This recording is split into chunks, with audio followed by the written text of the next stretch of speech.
here.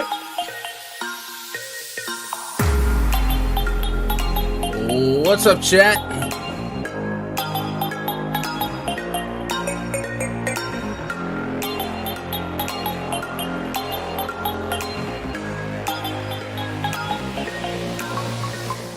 Happy Monday, November 22nd, 2021. We've got a lot of basketball tonight. Hope you had a great weekend. Man, oh man, did I just hear when I went live, when I literally flipped the switch, that Tobias Harris, the cover boy, unlikely to play? Come on, man. It's going to be one of those, huh? That's fine. That's okay. I'll play Andre Drummond. Me and my homies will play some Andre Drummond. How we doing, chat? How'd you guys do this weekend? Strong NFL day. You play some Jonathan Taylor. Get in that Austin Eckler on Showdown. Hopefully.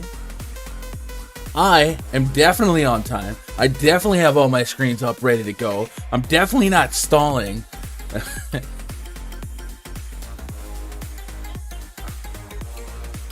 Huh? Definitely, yeah. What's up, Desmond? What up, Josh Jennings? Josh Jennings at the Warriors game last night. He did not try to pick any fights, unlike maybe a couple of videos at the Detroit game, man. What's up, Saint Case? What up, Pinstripe Pimp? Mia Moore, Brody. Desmond said that gun music pumps me up.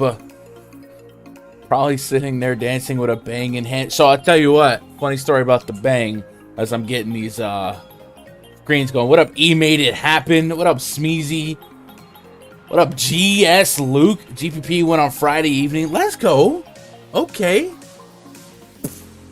Yo, Luke, you're doing 3 showdown videos for Thanksgiving or not? All right, I think I have all the screens that I need.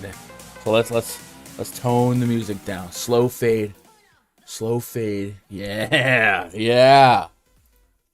What's up, Alex? Yesterday sucked for me, but today is a new day. Man, I tell you what, yesterday, Sunday, usually the slow day, the vibe day, the off day. And I had every intention to play really light on NFL and then not play NBA and just, take the day off, but had obligations to do the live before lock on the Osmo channel, and even then I was like, man, dude, is it possible to play and manage a bunch of lineups while literally being on the air before lock? But I was like, I cannot be on a stream and like give advice and not have some skin in the game. It didn't seem right. So I loaded up on some lineups on Fanduel.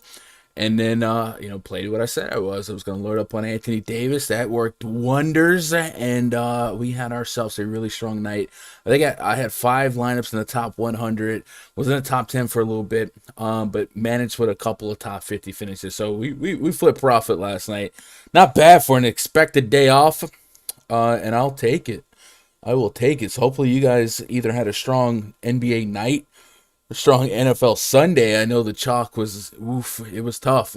And then I'll tell you what, man, the Sunday night football game was actually entertaining. Like I enjoyed it. I don't have a care for really either of the teams in terms of like a rooting standpoint. We made lineups, me and Danny, 20 lineups, and it turned up, man. And there's been a lot of games in NFL, especially in primetime, that's just been hard to watch. A lot of bad roughing the passer or PI penalties and taunting penalties, stuff like that. But it was actually entertaining. Thought that the Steelers were going to pull it off. I think I've got all the screens that I need right now up. I guess I could open up StatMuse. But let's get caught up on chat here. Chat, literally let me know how your weekend was, even if it wasn't DFS related. I care. Happy Thanksgiving week. Hopefully you guys get to spend some time with your family this week. Kids get some time off from school. Enjoy it. Desmond says that Jonathan Taylor play was weak, man. He wasn't supposed to do that against Buffalo. Chubb was supposed to do that against Detroit. There's a great I don't know if it's a phrase, but like whenever you can get a great player in a low owned spot, he's a great play. So I'm not saying I would have had a bunch of Jonathan Taylor, but it is an elite tournament play to grab good players in bad spots because it suppresses their ownership and they're still great players.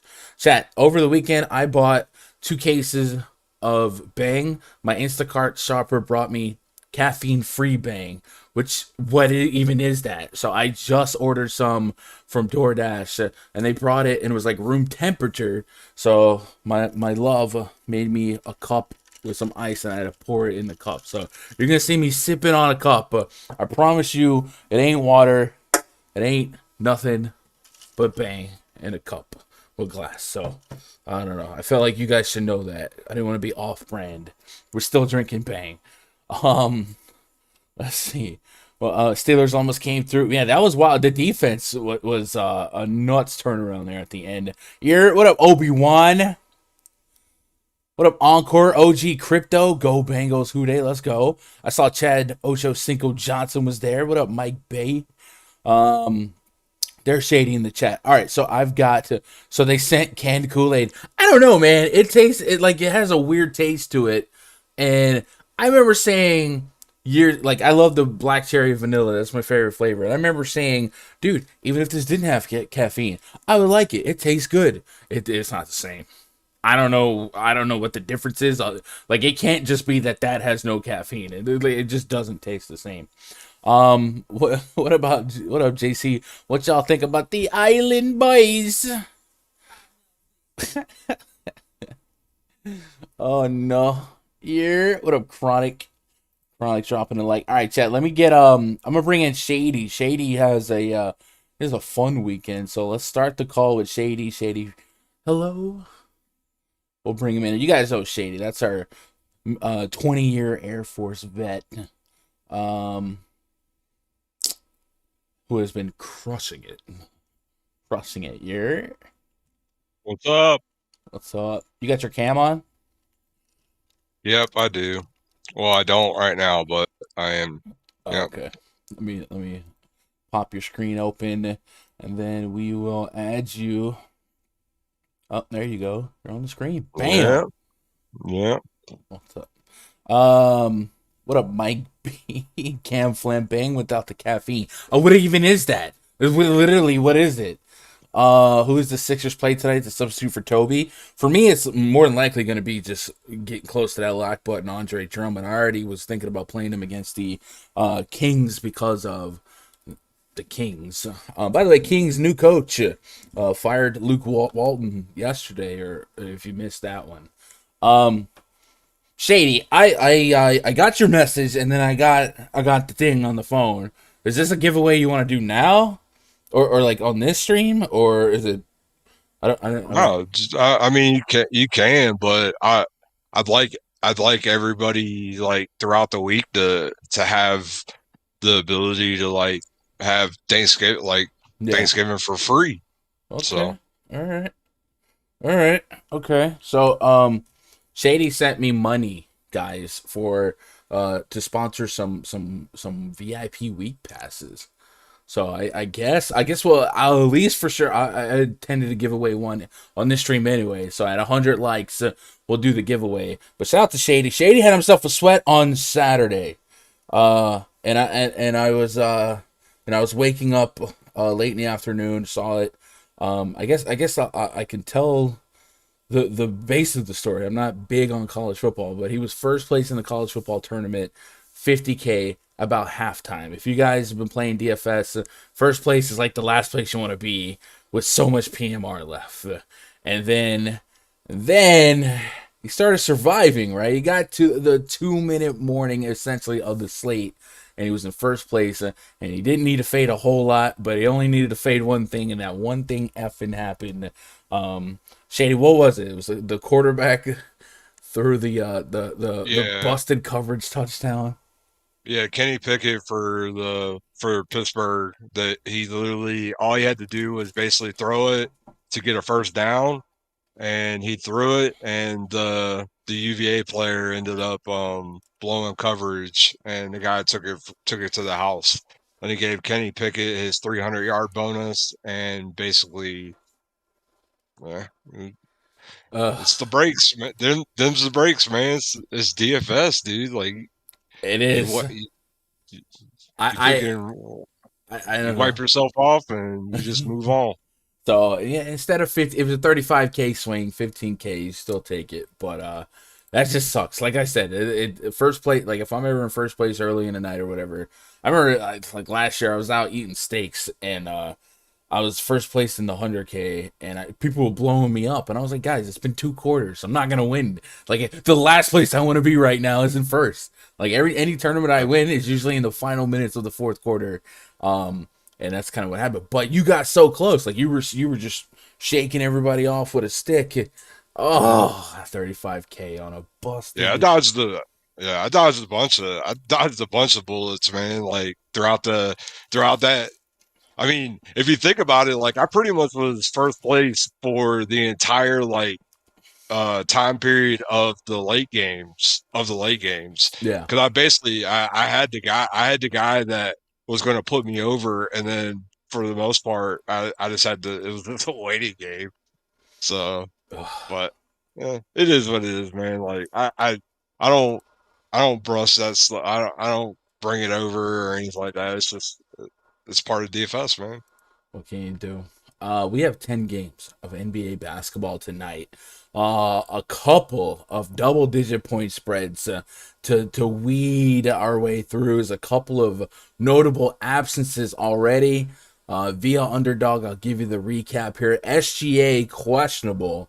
Tobias Harris is unlikely to play.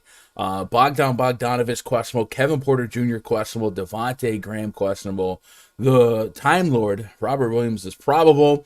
And then Dylan Brooks is doubtful. So a couple of not insignificant bits of news there. Obviously, if SGA was out, that's going to create a weird ripple effect where you're probably looking at Lou Dort and Josh Kiddey to get even more usage, but then maybe a Ty Jerome or somebody like that with ball handling responsibility might step up. And then, yeah, if Tobias Harris can't play, we're getting closer to the shorthanded Sixers version that we saw within the last couple weeks. And then maybe we revisit a trending downward Andre Drummond to trend upward. And one of the best matchups in all of basketball, the Sacramento Kings, who are going through a little bit of turmoil, transitioning from Luke Walton. And one of the things I've been thinking about them, if I was Alvin Gentry, what would I do to turn this team around? And for Hmm. me, bag alert, Marvin Bag alert. Marvin Bagley, is he gonna make a return? I would like to see that. I would. What up, Quan? What up, the Dortner? Let's go. 100 likes. All right, 100 likes. That's the goal today. Let's switch it on over to the breakdown. I guess I need to make the chat font a little bit smaller, and we'll do a little bit of research for tonight's big slate. Of course, the research only gets more intense as we get closer and closer to lock, and the 0 hour up into lock I spend in the rundfs.com NBA VIP Discord. If you guys want to hang out with the crew before lock, go to rundfs.com, get yourself a week pass, try it out. Everything on everything that I use, my projections, my player pool, is posted in my spreadsheet. And then, of course, if you guys do grab any pass at Run DFS, you get credits as a voucher to use towards Fantasy Cruncher. So if you're looking to manage multiple lineups and you want somebody or a team that has a little bit of experience, like I don't have beef with any opto, but if you join my Discord, you're like, hey, how do I do this with this opto? How do I make so that these two players aren't in the same lineup? Well, I can kind of give you an idea on what other people or what other optos how to do it there, but I can literally screen share it when I do it me. So that's the benefit of having Cruncher. Not only get the the credit, but I can kind of walk you through some of the tips and tricks area. So go check that out. We'll be using the RunDFS.com NBA VIP spreadsheet throughout the duration of this stream. So if you guys like what you see, you can get access to it at your fingertips with a subscription at RunDFS.com.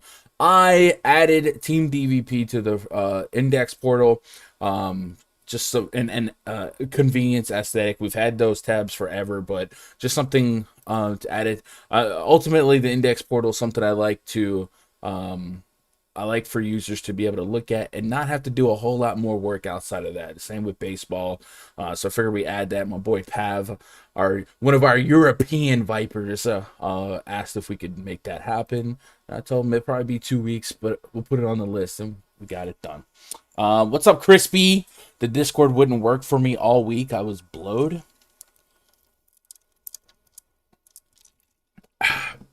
Listen, where I'm from, blowed means something.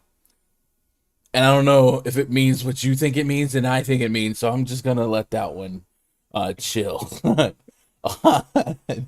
DFS Discord is fire, man. It's a whole lot of fun, man. It really is. Anything else in chat that I'm missing here? What up, Nate Wagner? Did I miss anybody? What up, Quinn? That's everybody, right? If you are out there lurking, I haven't told you, hey, well, just know hello. And if you're not subscribed to the channel, hit subscribe. And you can participate in chat. J. Cole in the chat. J. Cole, Jermaine, Cole, Mr. Nice Watch, Young Simba. Brooklyn Nets at the Cleveland Cavaliers. First game on the docket tonight. Nets projected starting 5. James Harden, Patty Mills, DeAndre Bembry, Kevin Durant, and Blake Griffin taking on Ricky Rubio. Pretty Ricky. Darius Garland, Isaac Okoro, Larry Markin, and Jared Allen. There are some moving pieces in this Cavs lineup, but it looks like they're starting to get a little bit healthier. Will these healthy pieces be inserted right back in the starting lineup? Will we see some shifting? Will Dean Wade go to the bench? Will Okoro go to the bench? Will Ricky Rubio go to the bench? Keep an eye on that. But just a 208.5 total, and kind of surprising. I'll double check it while I'm live on the air, but it's 5.5 the right spread here. A lot of games tonight with 10 plus points as a spread. Yeah, 5.5. So a little sus, I think, but you do get the high usage, 50 plus fantasy point potential out of Harden, out of KD, and without Joe Harrison in the starting lineup, and without Bruce Brown in the mix as well, you do open up a lot of minutes. Patty Mills, I was playing aggressively at 3,800. I still don't think I'm going to get pushed away from 4,500. Obviously, I wouldn't have him as aggressively, but at 4,500, projection likes him for 28 fantasy points. Yeah, I'll throw that in the player pool, spin the wheel, make a deal. And then on the Cavs side, if Jared Allen is back and is going to play the same amount of minutes that he was playing before he was out, a little bit of revenge if you're nasty. I definitely don't mind a couple shares of him. It's kind of it's kind of a game that, like, I don't know if I get loaded up on the Harden and Durant side because of their price points, but with the spread being what it is, I do kind of like targeting some of these Cavs pieces for decent minutes and perhaps decent ROI on their salary. I think the Fanduel salary for Rubio and Darius Garland really lines up well. Both guys coming back at almost 40 fantasy points on Fanduel. And then I guess Jared Allen's kind of the question mark at 7.577. I do think I'm about ready to commit to full send to Andre Drummond. So this might represent one of my center spots. But Shady, any early leans on Cavs and Nets? I think Garland on FanDuel is 6,200. Seems like it could be one of my highest owned players. But past that, I know you're more of a DK player. Anything here that's making you feel warm and fuzzy? Oh yeah, I mean, anytime you talk about FanDuel, like, it's pretty much Greek to me. So I'm probably not going to really talk too much to that side, but I'm more than likely going to I'm not going to play Harden. I'm not going to play Durant. My top guy tonight is going to be definitely Giannis. It's just that's just my personal opinion. And for that to really work out, I mean, guys like Bembry, it would just have to be somebody I'm going to have to look at. Patty Mills. But as far as the Cavs, I don't know that. Like, I almost think that like those guys coming back is just kind of like gonna add like a little wrench to the whole lineup in itself. I think probably have to wait for starters. So we can. I know we got projected starters and everything, but we just need to make sure that like these are going to be the guys that are going to start, so we can accurately project those minutes. Yeah, Bambury got the start that last game with Bruce Brown out. He's $3,100 on DraftKings, $100 above min price.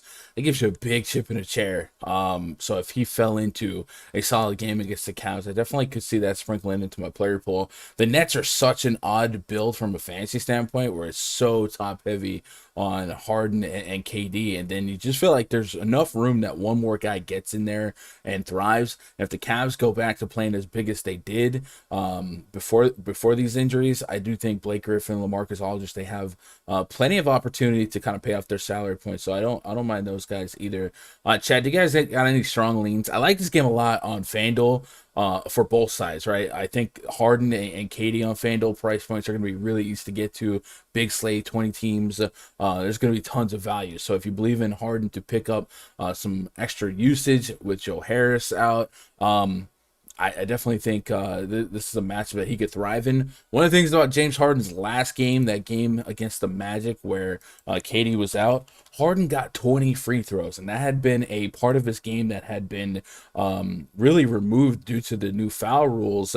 And yeah, 19 points of his 70 came from free throws. So can he continue to find his way to the free throw line? I think at 11.6K, I'm willing to kind of bet that it's a little closer to 50 with KD back in the mix and a pace down spot against the Nets. But we've seen him compensate for those real points with peripherals. We've seen him flirt with triple doubles. He's averaging 21, 9, and 7.7 so far. So lot of room for floor there, and I do think a bigger slate comes down to getting the studs right. So if you guys are out there thinking that Harden could be the stud on the slate, I got no pushback. I'm kind of with you though. Giannis would probably profile a little bit stronger for me, and then I think the balance build is going to be pretty strong as well. Craig says, you like Drummond now versus Capella and J-Val, all in good spots. Definitely. I wouldn't argue with Capella or J-Val either, but yeah, Andre Drummond, Tobias Harris, doubtful. The Sacramento Kings. I mean, it's just a matchup made in heaven. But there is reason to be a little bit skittish after his last couple outings. But I do think a lot of that does coincide with Tobias Harris being in and a couple tougher matchups. So we'll talk about that as we get there. Quinn says lowest total on the board. I won't be too heavily invested in this game. That's fair, but I also feel like Darius Garland gives me some room on FanDuel. So I think it would be site specific to really discuss what games that I would be more bullish on. Like I don't see myself being a big DraftKings proponent of this game, but on FanDuel I'm liking some of these price points to start setting the table for the night. Hornets at the Washington Wizards. Project starting five for the Hornets: LaMelo Ball, Terry Rozier, Gordon Hayward, Miles Bridges, and Mason Plumlee taking out Spencer Dinwiddie, Bradley Beal, Contavious Caldwell Pope, Kyle Kuzma, Daniel Gafford. We got 215.5 total, 4.5 point spread in favor of the home team, Washington Wizards. You guys know the drill for me, man. Charlotte Hornets are just that team that I love to target. Them and the Lakers. You get those guys on the slate. I'm definitely interested in the other team. And as an aesthetic, I'll show you why. The Charlotte Hornets have a top four pace in all of basketball, more implied points, more implied possessions. And then when it comes to defensive rating, they are bottom 7, bottom 8. So very fast pace, very bad defense, and they're usually oversized and overmatched when it comes to the peripheral department on the other side. And that's actually something we've seen in the last week or so. And Daniel Gafford's just 4,400 on DraftKings. Him and Montrezl Harrell would be two guys that I would be interested in 100K to first long shot tournaments. And the other night, Gafford at Charlotte, 24 minutes, 38 fantasy points. That is really the story of Charlotte Hornets basketball defensively. 48 points in the paint per game. They give up a lot of blocks and if you are an active big, you can come out here and have a game that's well above your average. So Gafford at 4,400. I like him in deep field tournaments, and then Montrezl Harrell 6,200. I still think 30 plus fantasy points is within the realm of possibility for him. Davis Bertans, watch for his status as we get closer to the game time. I wouldn't really care about playing him, but it might make a guy like Danny Avdija a little less viable. And then as far as the starters go, Dinwiddie over 7K. I need 40 plus to feel like I'm getting a good deal. I don't know how often we get it here, but it is a plus matchup. Same with Bradley Beal. Bradley Beal's FanDuel price point, I like it. 8,500. Reminds me of the Damian Lillard price point on FanDuel, where he's just been kind of creeping along at that price point, not really busting slates at that price point, but you know it's in him, and you know this matchup is as pure as it gets. So even if he just got you 40 fantasy points, you probably take that as a low end median outcome at 8,500. So I do think Bradley Beal is going to make a lot of FanDuel lineups for me as well. And then Kyle Kuzma, the curious case of Kyle Kuzma. Like him more on DraftKings than FanDuel. He actually let us down in this spot 2 games back. And then, ironically, Curtin called it with a near triple-double against Miami. Hey, yo, almost human. I appreciate that sub. Yeah, at Charlotte, 2 for 12. The peripherals weren't there. It was one of his worst rebounding games in his last week or so of action, which is a little uncharacteristic considering the matchup. So this could be a great opportunity to not overreact to recency bias and just reload on them in a plus spot here against the Charlotte Hornets. So I've not like I said, at over 7K on FanDuel, I'm not like married to Kuzma here, but I definitely think Kuzma could get some buyers for being a little bit remorseful that invested him at Charlotte. And then, of course, at Miami, I believe Dinwiddie was out that first game. Either Dinwiddie or I think it was Dinwiddie out, and he almost triple-doubled in a blowout. Makes no sense. Nothing about Kyle Kuzma makes sense, but you only need 30-plus fantasy points. Shady, are you with me on picking on the Hornets, and do you have any strong leans on the Wizards here? And then is 10.2K too much for LaMelo Ball, where you need 50 plus to start the conversation? I wouldn't say too much. The pricing might not work for some people today. I I think the approach that I'm going to take on this game is possibly like maybe like 2 or 3 of my lineups, maybe take about 5 to 6 of the guys, and maybe like try to build a game stack of it, and just hope that like it goes over that 215.5. There's a lot of guys that you could target in this game that have a good amount of minutes. It seems like it's 2 really good matchups for basically everybody throughout this entire game. So you can kind of spread the wealth between the different people. I probably wouldn't play Rozier and Ball together in the same Right. lineup. I don't know, that's just my personal preference, but yeah, I mean, I think a game stack of this game, especially if it finds its way over 215 and a half, like I think you're going to be very happy at the end of the night. Yeah, uphill battle for the Hornets. The Wizards, for all the credit that they deserve, have turned the ship around and become a top 4 defense on the season so far. But the Wizards have been, or the Hornets are kind of, they're really good on offense. We saw them outduel the Golden State Warriors. So if they spread a defense thin enough, they can get it done. I'm with you on correlating exposure to the Hornets. My usual go-to rule has been putting hey yo, a couple of the kingdom. Appreciate that sub. My usual go-to rule on the Hornets has been I'll put LaMelo Ball, Rozier, Gordon Hayward in a group on Fantasy Cruncher, and I'll say at most 2 of these 3. That way I don't get big overlap between the 3.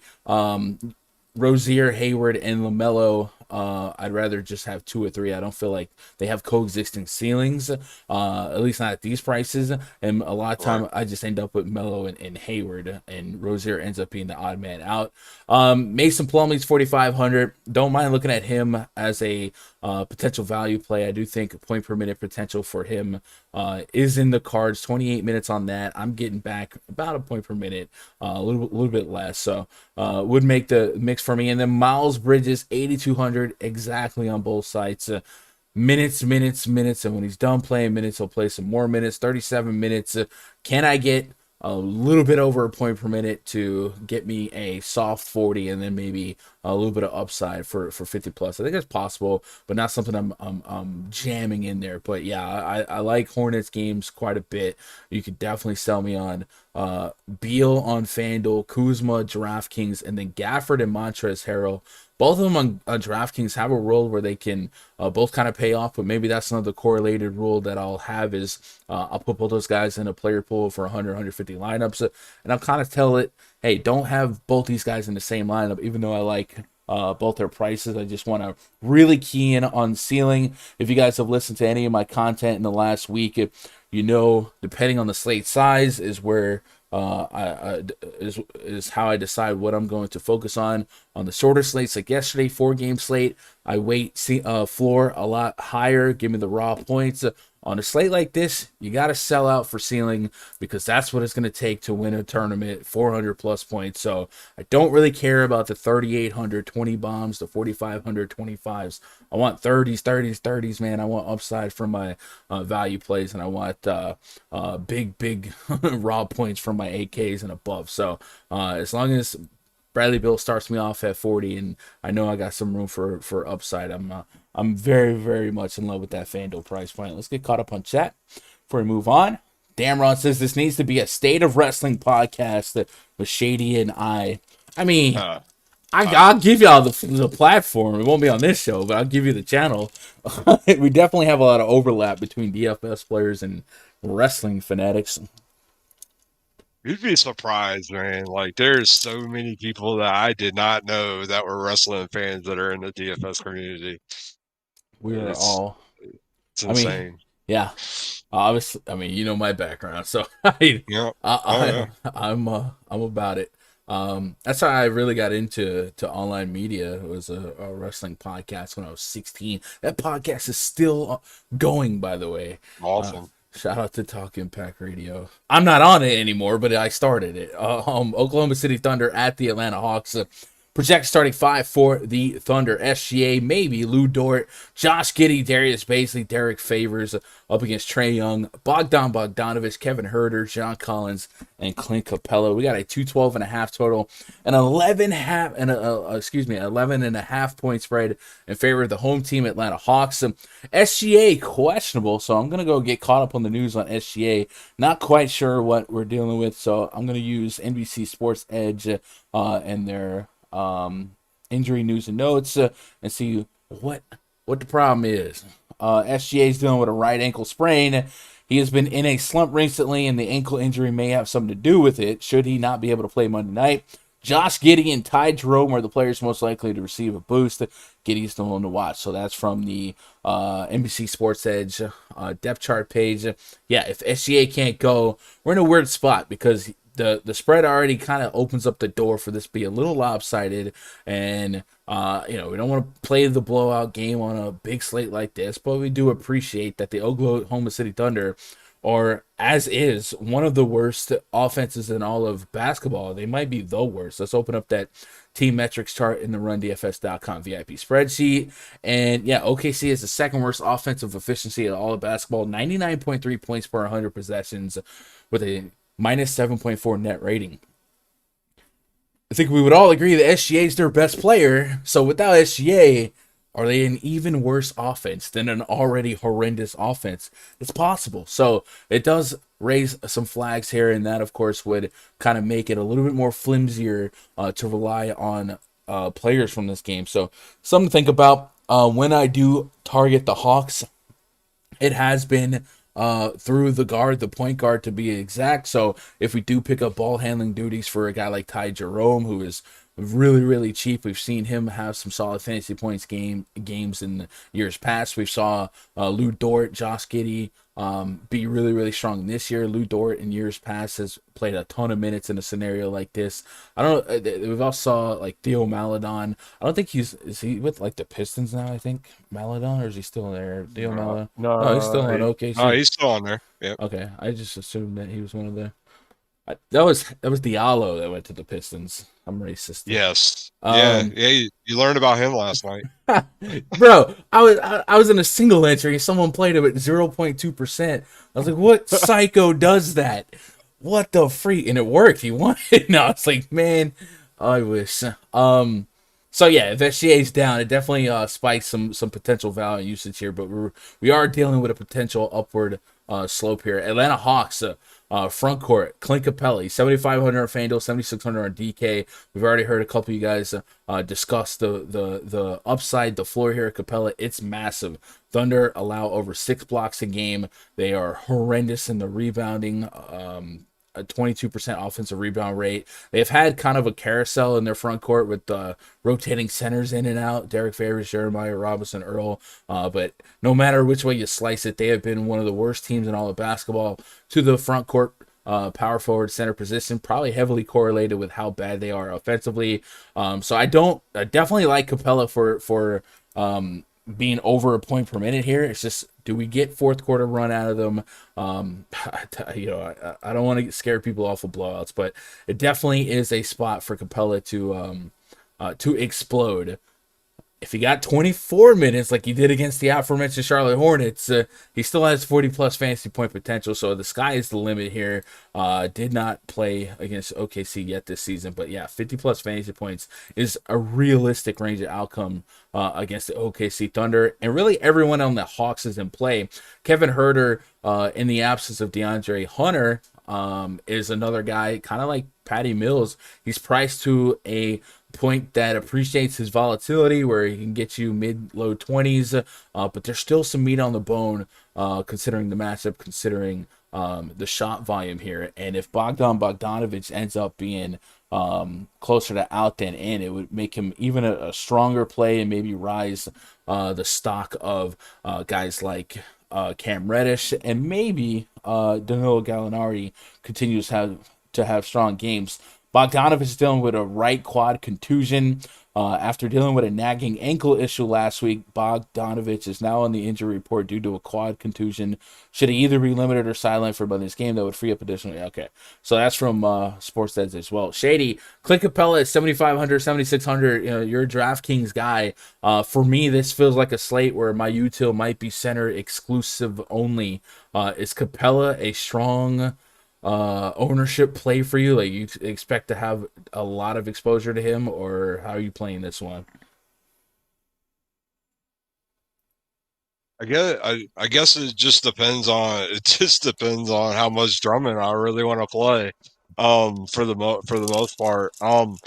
I do think that this is the night that you are going to be very center heavy in the bottom position. I never even focus on what they're actually called. But so the util. So like I get it. Like it's understandable, but like there could be like I'd almost want to build at this point in time, like have J Val and Drummond lineups, like Hmm. and just pay the premium for J Val. That could be possibly competing in a an actual game. I don't think that this game is going to be competitive at all if SGA if SGA is out. I really don't. And Yeah, I'll probably just wipe my hands of it, to be honest. yeah. Something to watch is like the spread right as is right now. It's 11.5. We'll see if there would be even more movement on that 11.5 if he gets rolled out, or if that's already baked in with the potential of him being out. So watch the line movement if news comes out. I think I'll have some just because he has the ability to go bonkers in 24 minutes. So I wouldn't have known. But yeah, J Val and Jerome, it seem like they're sizing up to be in a bigger spot. So I don't mind that call. The chat's going off about wrestling right now. So yeah, maybe you and Oh Damron boy. should start a wrestling show on the channel. You guys Oh, have free will here. um, I don't think a lot of people will like my takes on Russell. So we need the friction there. What up, Valdo? What up, Nate Wagner? Mello in the chat. Phew. Let me get through the Survivor Series talk here. oh boy. There's so much. Um, Speaking of wrestling, yeah, it looks like a couple of mentions of the Isaiah Stewart, LeBron James situation. Oh boy. Yo, Isaiah Stewart be getting in some beef. All right, I've seen him and Giannis go at it, him and Blake go at it, and then LeBron James signed up. But I don't know, man. I don't really have a take on that. I just love that my boy Russell Westbrook was ready to square up. And then he was surprised. He's like, "How did I get a tech? What you mean? How you get a tech? You out there full of?" Anyway, Nate says might have a lineup like yesterday: LaMelo, Harrell, Giannis, and some cheap guys. I dig it. A couple of the Kingdoms says Melodon sounds like a Pokemon. I don't get it. I get it, but I don't. Des says Dort might be the OKC play. What do you think?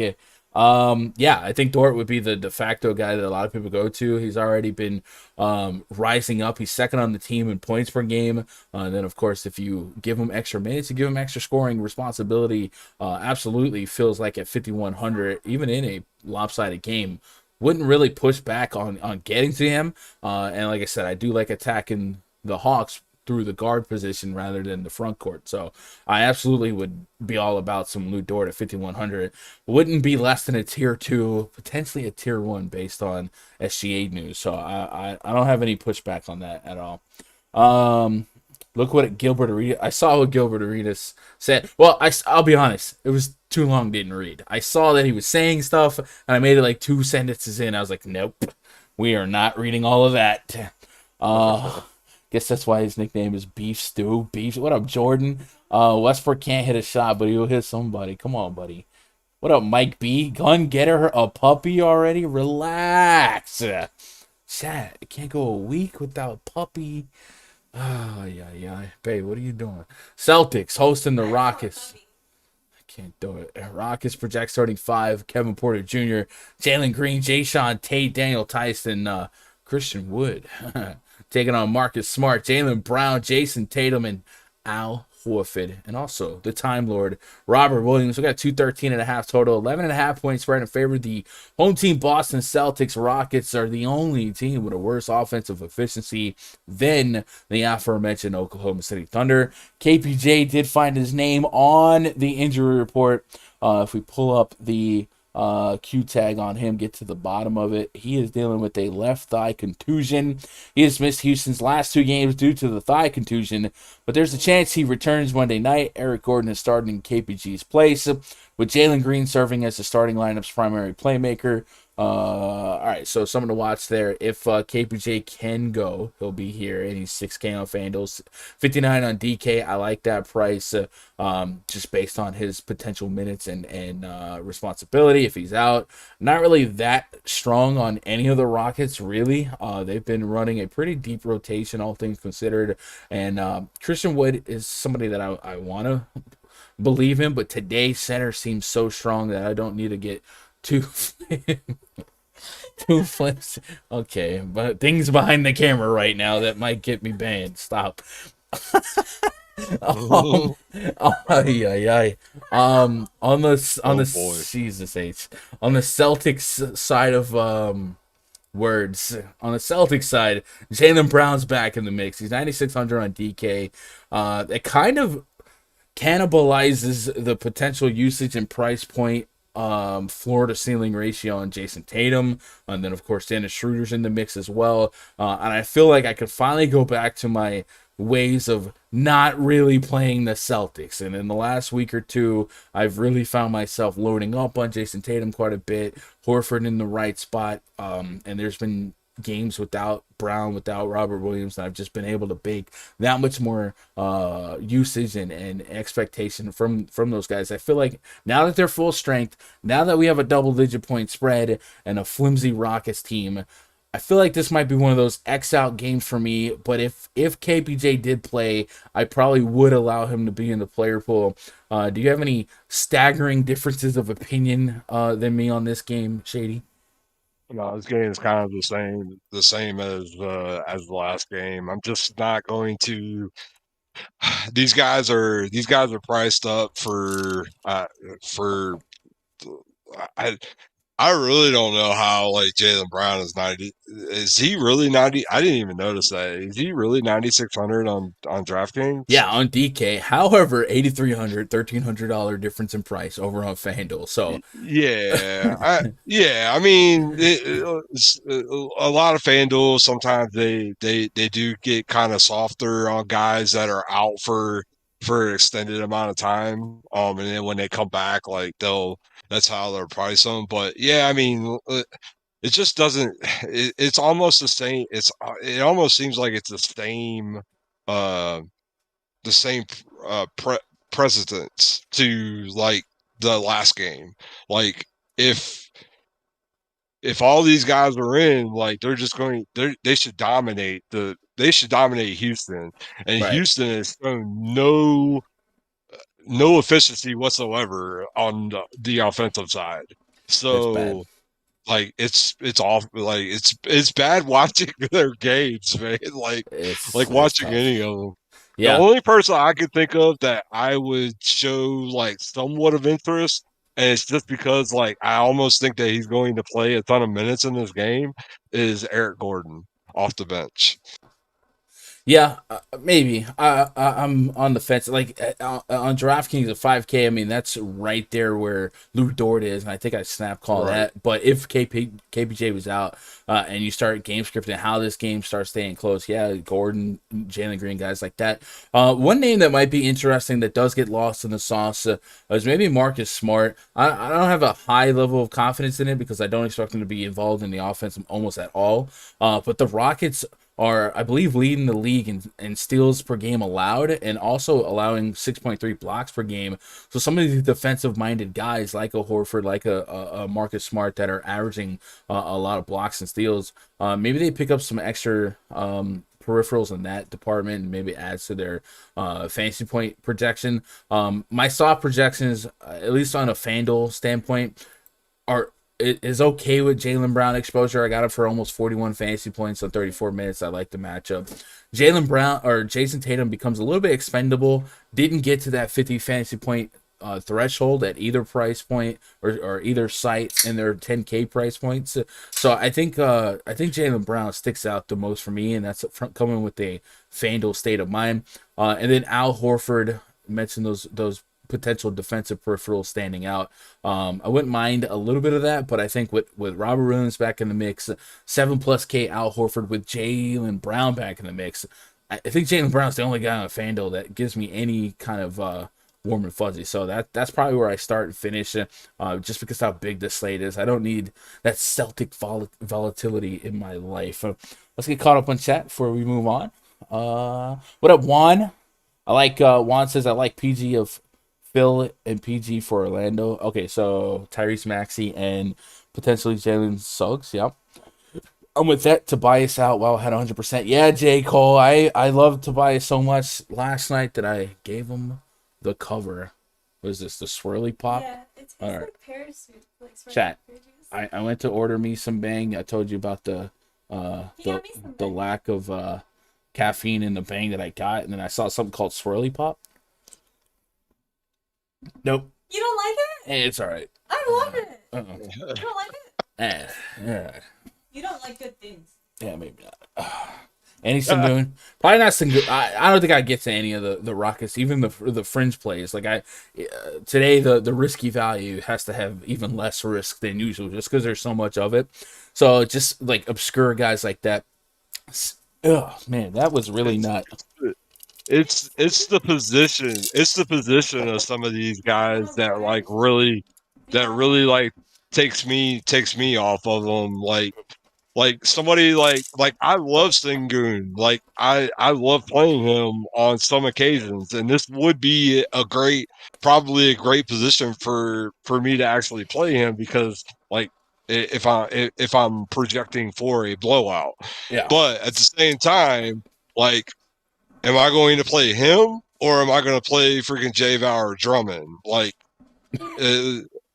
I've almost kind of like put it in my mind that my util is going to be Drummond or whatever other center, however I want to do it. But um, I didn't know this. Like, I just looked at this. Like, yeah, freaking if you are pro like stocks and like playing FanDuel and stuff like that, like you definitely have to highly consider some of these lower price guys for FanDuel like tonight. Definitely. Yeah, I'm with that. All right, moving on to the next game. Timberwolves at the Pelicans. Project starting five for the T-Wolves. Patrick Beverly, D'Angelo Russell crossing over with Anthony Edwards, Jared Vanderbilt, and Karl Anthony Towns, the big cat. Ernie Ladd taking on Devontae Graham, Nickeil Alexander-Walker, Brandon Ingram, Josh Hart, and Jonas Valanciunas. 213.5 star total, 3.5 point spread in favor of the visiting T-Wolves. Devontae Graham has that Q tag on him. We've seen him miss a few games. Friend of the channel. So let me get the skinny, the 411 on that. He's dealing with that's really pop was not the move. Left foot soreness. We saw the Pelicans game against the Clippers and Pacers, resulting in 2 spot starts for Tomas Satoransky. Expect that to be the case today if Graham is out. If Graham is out, we up the usage and potential for Brandon Ingram, Jonas Valanciunas, and then of course Josh Hart has been coming in pretty highly owned every night that he is in this scenario, just because he's going to play big minutes. He does have some high peripheral potential, but he's very flaky, very volatile. 2 games ago, I swear my man had like 8 FanDuel points at half, and then he finished with 40. I don't know how he did it. I appreciated it that night, and I forgave him for the sweat, and then he curtain calls 24 minutes, 12 fantasy points the next night. So that is the Josh Hart experience. Wide range of outcomes, but there is a range of outcomes that is favorable here, so you have to respect it, have to play some of it.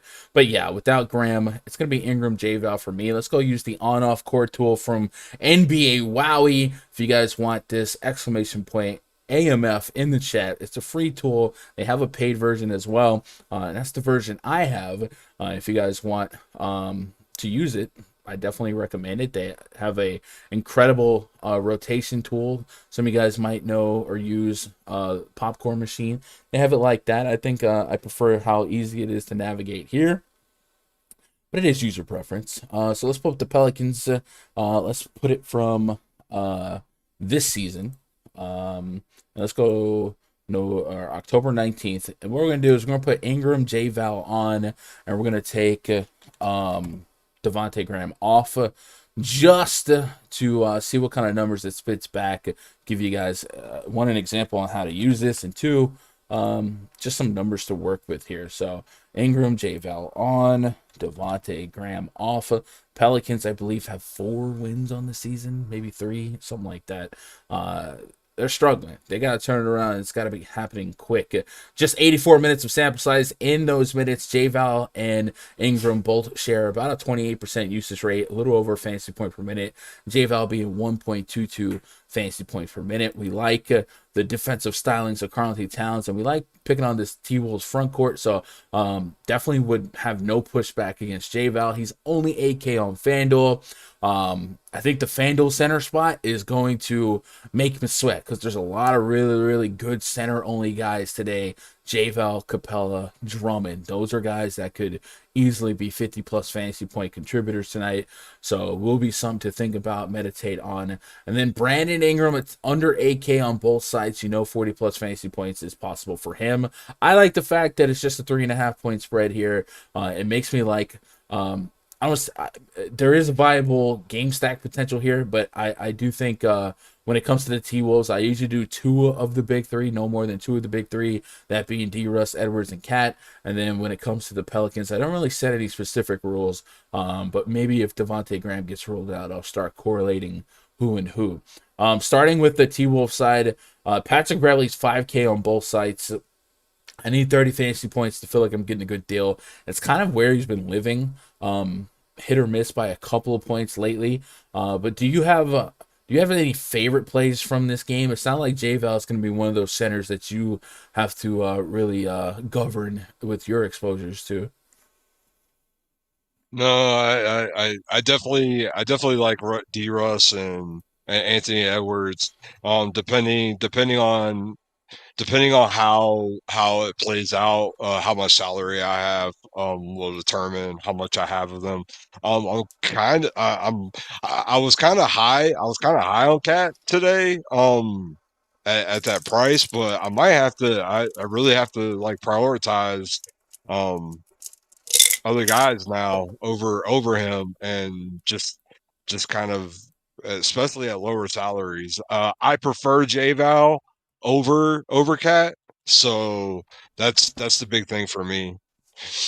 Out of curiosity, see how Cat's done against JVal. In his last 10 games on October 25th, he dropped 70 fantasy points, 40 minutes of action. I feel like there was a D-Russ out game in there, so that might be what that is.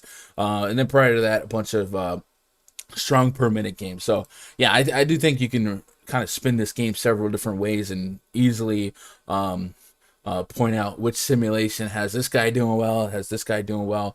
If Naz Reid and Josh Okogie don't play, Jared Vanderbilt's 4,200. I think his minutes become stronger in the absence of one, if not both of those guys. He might be somebody to lean on for a little bit of value. And that's all I got to say about that.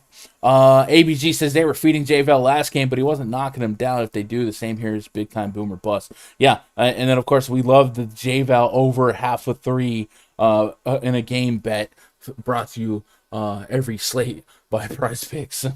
Izzo, what up, Izzo? No Cat love. I'm fine with Cat. I think center is the strongest position on the slate today, so you really can't get it wrong. And I usually like to take strong stands. And I think today I might be more diluted than I even want to be at center because of how many guys that I like today that are only center eligible. Usually I can get away with power forward center. Today, a lot of these guys are just center eligible for both sides. So what are you going to do? What up, Banks Larry? Bring the lady on. Hey, if you guys are looking for Danielle content, check out the shorts on this channel. We do some of those shorts to make you smile and remind you of the content schedule, right? Pat Bev's been balling. Pat Bev definitely has contributed a lot of strong games. If Devontae Graham was in, I think Beverly would be a stronger play here. So I don't mind Patrick Beverly. I do feel like 30 is what I need at 5K on this slate. How often am I getting over it? Am I paying for ceiling at this price point? So it's just not a warm and fuzzy click, but I definitely don't mind him. Like, he'll be in my player pool. It's just I don't think I could get too aggressive with that play unless like one of D. Russ or Edwards was out. Yeah. What up, Kickstart? What up, Dion? What's the plays? Chicago Bulls hosting the Indiana Pacers. Project starting 5 for the Pacers. Malcolm Brogdon, Justin Holiday, Karis LeVert, Domantas Sabonis, and Miles Timmy Turner up against Lonzo Ball, Alex Caruso, Zach Levine, DeMar DeRozan, and Tony Bradley. We got 212.5 total. 1.5 point spread in favor of the home team, Chicago Bulls. Chat, thumbs up. Get to 100 thumbs up. We'll give away a week pass at the end of the stream. DeMar DeRozan last night, big time game. We know Shady is a huge fan of DeMar DeRozan basketball. It's been that way for 5 years now. DeRozan having arguably his best season ever, and last night just went absolutely bananas and dropped 50 plus fantasy points. One of the highest owned players on the slate. One of my highest owned players in my lineups. 38 minutes against the Knicks. 31 real points. 49 fantasy points on DK, over 50 over there on Fanduel. Thanks to the steals. He's going to profile well again. And I say it slate to slate. Him and Zach Levine, you put those two together, they're probably going to score half, if not 60% of the Bulls' real points, and then you just kind of fill in the gaps here. The Pacers are a pace down spot, but I'm not running from the Knicks were a pace down spot, and DeRozan arguably was more efficient in that time. So I do think it's another spot where DeRozan feels like a better FanDuel play than DK play, just based on that $500 salary savings. But I think it's a strong play regardless because of his uses, because of his potential minutes. And because it's a 1.5 point spread, it's competitive basketball. You're going to need him out there. Shady. DeMar DeRozan, when he shoots it, it goes in. What are you I'm thinking? not paying. I'm not paying 9K for DeMar DeRozan. The disrespect. It is a scoring dependent 9K. But I'll be in these streets with DeMar DeRozan. What about Zach Levine? They are kind of like the literal same play these days with the real Yeah, point they floor. are. Yeah, yeah, they are. I mean, what has made DDR like kind of like up his game a little bit is he's kind of like getting assists now, like, and he's feeding Levine. Like it's an ongoing struggle with these guys when it comes to. Do I still think that Levine has more upside than he does? Than DDR? Yes, I do. That's just my opinion, but I think DDR is definitely a floor play, but I'm not paying 9K for him. No more things change, the more they stay the same. Shady hates DeMar DeRozan. Lonzo Ball, Alex Caruso. Lonzo's at almost 7K on DK. I need 40 plus. My median projection only brought back like mid 30. So probably don't get to Lonzo today. Alex Russo feels a lot like Patrick Beverly right now. So I think for me, it's DeRozan, Levine, and I'm out on this slate. On the Pacer side, you can open up the door for Malcolm Brogdon. I don't know that I can remember the last time he was 7,300. Just feels like Insane. that's a dangerous price. So not a great matchup. One of the worst matchups, but he is kind of a do-it-all stat stuffer.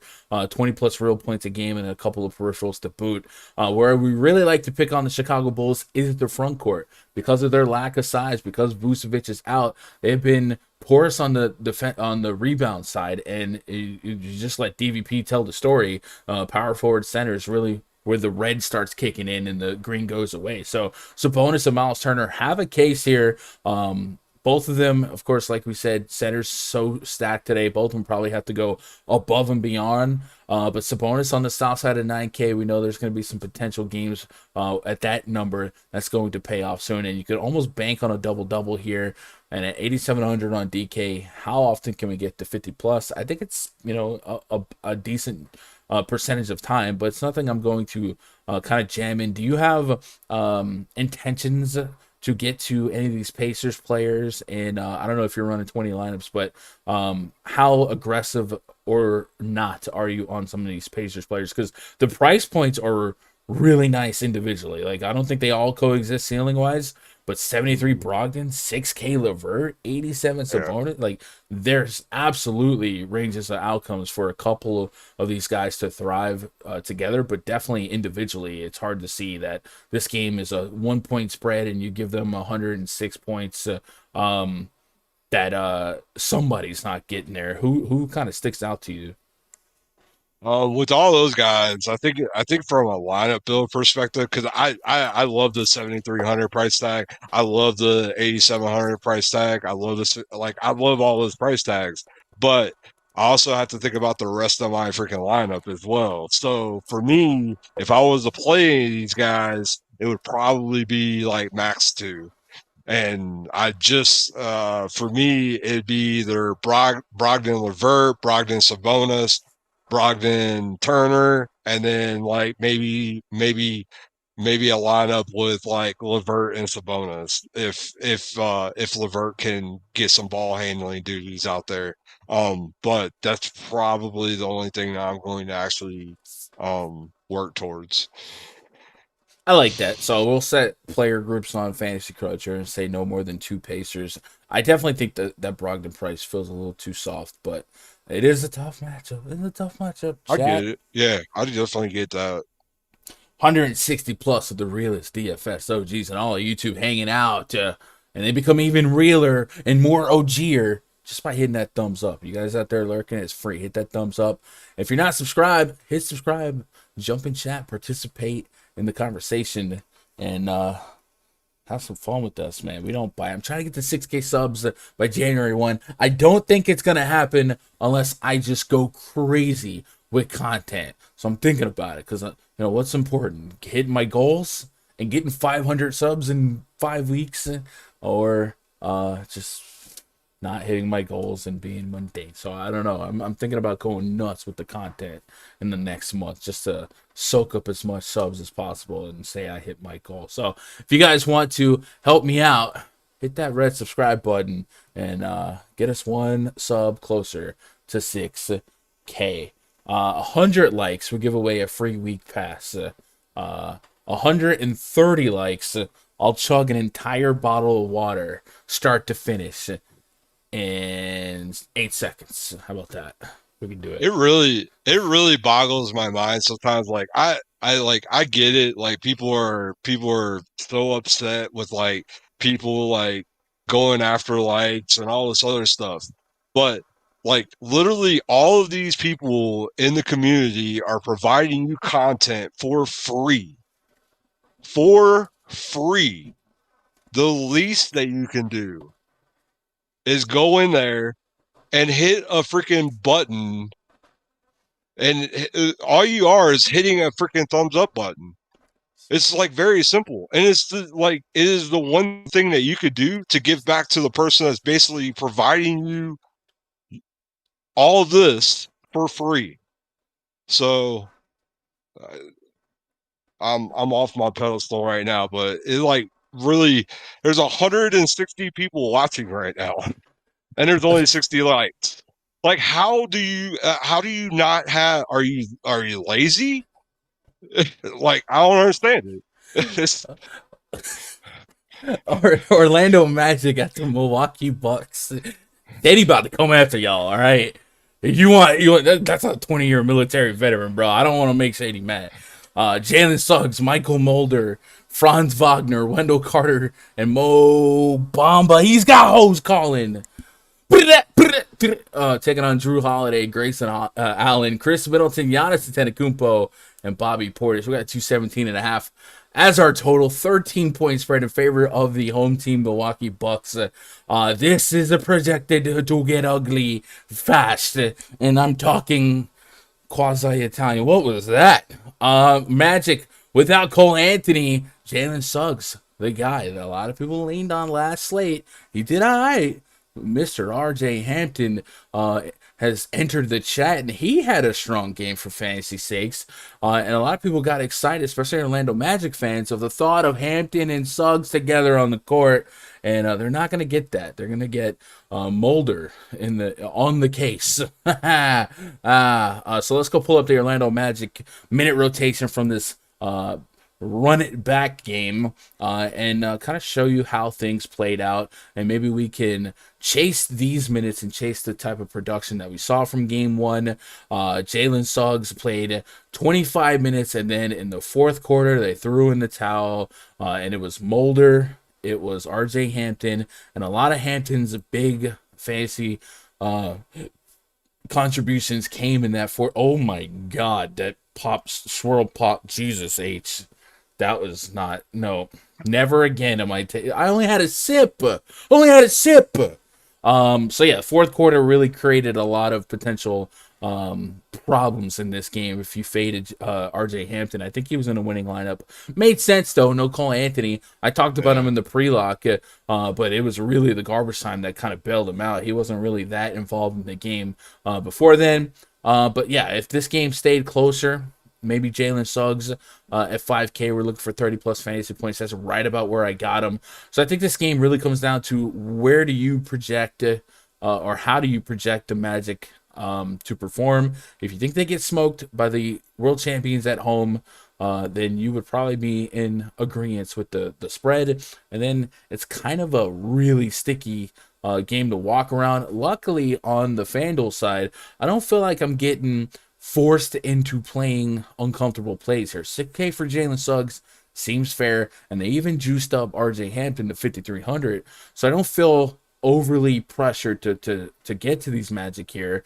But you mentioned Giannis Antetokounmpo, and I think Giannis is super interesting because he is the poster boy for blowouts don't matter. All right, a lot of people would say, no, that game's gonna blow out, I can't play Giannis, he's not gonna get full minutes. Well, a lot of times if a Giannis game blows out, and sometimes a Steph game, some of those really big superstars, it blows out because they went bananas. And Giannis, since Chris Middleton has come back, has been pretty much the highest scorer on every slate that he's been on, including the last slate against this Magic team, where he dropped 74 fantasy points and had 5 stocks, 20 rebounds. That's 2 games in a row of 19 or more rebounds. I heard you earlier mention Giannis. He's 12K. He's the most expensive guy in the slate. Has to be the highest raw point scorer, but 10-game slates offer a lot of potential value. How aggressive are you on Giannis, knowing that this is probably the likeliest game to blow out? I mean, with Giannis builds for me, like I'm just going to have to like take like maybe like a 30% like take for the most part, because like I almost think now that like the day is gone, I almost think the mid range build is kind of like becoming the most optimal, and actually has like really good ceiling as well. So um he's still my top 5 digit guy for the most part, but yeah, if I have any, it'll probably be around 30%. Yeah, I think that's kind of the fair area. Like, I don't think we're gonna get aggressive ownership from any of these studs unless like some slate breaking news happen later, like a KD sits out another game. You know what I'm saying? Like something like that. So I think 30% would kind of get you enough action versus the field to make those lineups live. So I'm with that. Anybody else from Yeah, this game? Do you have any leans on the Suggs experiment? Are you full fading Magic? I always play Suggs, man. Like, how can you not play somebody that shoots that much, dude? Like at 5K. Um, I think he also like gains a little bit of ball handling duties. When Cole Anthony isn't out there, I think Michael Mulder is kind of like we're giving him a chance today. Um, I really wasn't a big fan of him even when he was with the Warriors. I didn't see like anything great out of him. He's just salary savings, but I'll go back to Terrence Ross though, and especially if we're like predicting a blowout and Terrence Ross is going to be out there freaking chucking for 30 plus minutes. Yeah. Dude, I'll play that any day of the week. So Mulder was 1.2 fantasy point per minute on DK. Of course, it was all blowouts against the bums. But at 3,100, the opportunity cost is the risk reward is extremely interesting. So he might start profiling as one of the higher owned players on the slate just because of the price point as a starter in a matchup where you're likely going to lean on your 3-point shooting guards over these bigs here. So something to think about, something to wrestle with as you get closer to the slate. I think Mulder. I think if I was on DK, I couldn't have no Mulder. But I agree with you. He's not like somebody I don't think he's a play unless he gets to 25. Like that's kind of my rule with the value guys. I need 25 plus to feel like I'm live. I don't care about 18, right? So Chad, are you guys loading up on Mulder? What you got? Well, there's another thing. I mean, just from a lineup building perspective, I mean, this is another like example right here. You literally have like if you do get that 1.2 uh points points per minute Right. from Mulder, then like you could basically put all of these guys in a group and just hey, I don't want any more than 2. Yep. And based off of how many minutes you give these guys and what basically is going to pop out is, I mean, it is what it is. Like you can't you just kind of just let your optimizers do the work for you for the most part. But I mean, just put the minutes in there and just let it ride. But yeah, I couldn't see any situation at all, any scenario that I would have like freaking more than 2 of those guys in the Yeah. lineup. Yeah. So And then, yeah, Chad, if you're wondering why Mulder's starting, Gary Harris is out. And then, of course, Cole Anthony's out. So I think Mulder's minutes might be a little bit more, might have more contribution from a shooting standpoint than maybe Harris. So Something to think about. I'm not really there on the Bucks other than Giannis. I think Bobby Portis is still viable on FanDuel though. So maybe if you're on FanDuel, don't forget that he exists. We got a couple, hopefully a couple more games without Brook Lopez, but the Magic do offer size. Mo Bamba, Wendell Carter, they're going to give you a big front court, so you're going to respond with your bigs. And we've seen Portis play 31 and then 34 minutes against Orlando. 49 fantasy points, 20-15. So I do like Bobby Portis still. I think he's playable on DK at 7,200, but on FanDuel, that price point is really nice for a power forward position. So yeah, I didn't want to leave him out of the conversation. Mundo's World says, any RJ Hampton? So Hampton's spike came in garbage time, the fourth quarter, but it sounds like we might expect that again. So why not? The only thing is Hampton did get priced up on FanDuel. So even if he replicates what he did last game, is he really like an incredible play? I think at 4,200, a little bit more meat on the bone on DK, but you are kind of playing with a little bit of risk. JD, your rant has got us to 90 likes. I'm just going to record that and hit play anytime I need to do a like drop.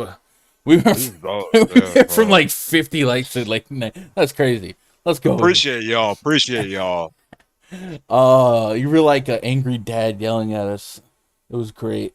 Hollywood, what up, Hollywood? Craig L says, subscribe, people. Y'all know you're here. I will say my subscriber to viewer ratio is a lot higher than a lot of what I've seen. I think we're at 75% to 25%, and a lot of YouTubers are just at 50-50, 60-40 even. So y'all are real ones. We got the same crew out here every day grinding. We just need them thumbs up, right? The engagement with the videos stirs us into the algorithm, and then we get new people jumping on, and new people represent new subs. New subs gives us closer to 6K. It's all a thing. When I hit 6K, it's a community thing. The way that I even do it, because like most of the time I'm not even here. I'm not even available during like these stream times, so I can't even literally watch it. But I literally make the attempt every single day to go in and make sure that I like the video, whether I'm going to watch it or not. Like when you support the people, like it'll definitely be returned.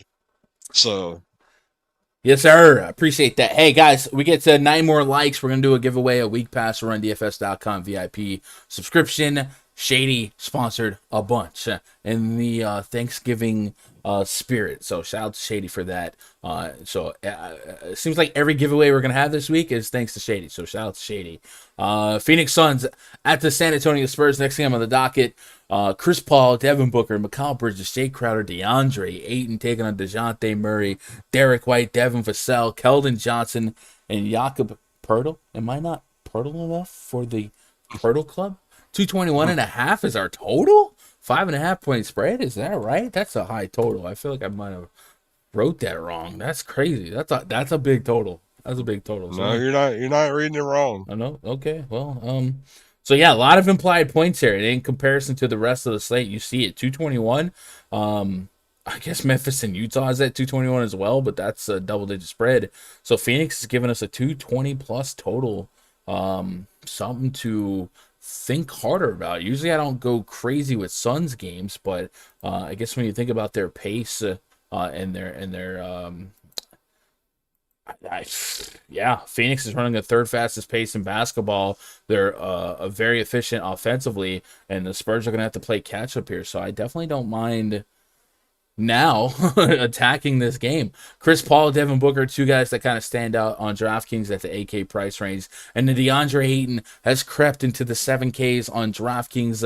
Last couple slates he's been in the 6Ks, and I felt like that's awfully too cheap. But if Frank Kaminsky is going to continue to be out, and he's out today, I do think Ayton's minutes are there to take advantage of. I put him at 34 minutes right now. Now, he is a thought because we do have some more household names and upside centers, potentially floor centers with the Drummonds, the J Vals, the Clint Capellas, guys like that. But Ayton definitely gives us some meat on the bone at 7,100 against the San Antonio Spurs. And the Spurs have been porous against the front court. Now, maybe that's going to start going backwards as Jakob Poeltl comes back and Popovich has said that Pirtle is an anchor to their defense, but they're working his minutes back in. So I only put 22 minutes on Pirtle. He may not even start. I see some sites listed Drew Eubanks, so might be a 3 live crew between him, Eubanks, and Thad Young. So someone to watch there, but Pirtle or DeAndre Ayton at 7,100 still leaves a lot of meat on the bone. Now, if we're going to go 110 points, maybe 107 here with the spread for the Spurs, guys that you got to key on, DeJounte Murray. I think he's in no man's land today from a field perspective between 9 and 10K when there's so many studs on the slate. A lot of people not going to land there, especially going against the defensive stylings of Chris Paul. But I think as he goes, so does the San Antonio Spurs. A triple-double threat every time he touches the court. You put him in a pace-up spot, maybe those peripherals rack up 2 steals per game, almost 8 assists per game, over 8 rebounds a game, and he's leading the team in points per game. He's just an incredible player, and I love playing him. And I think today I might play him just out of spite of the field not playing him, because I doubt that I had to give up much equity to say I'm there and to say I'm over the field, to say I'm 3 times the field, and it's one of the highest total games on the slate. So give me some DeJounte Murray for sure. The rest of this game feels a little hard to nail down because of the price points for both teams and what's going on in that front court minute wise. But I guess Keldon Johnson would be somebody that I wouldn't easily dismiss. He may not make the final cut, but I would have to think about him at 34 minutes. I got him in the second most minutes on the Spurs. And then guys like Devin Vassell, Derek White, they're a little bit more volatile.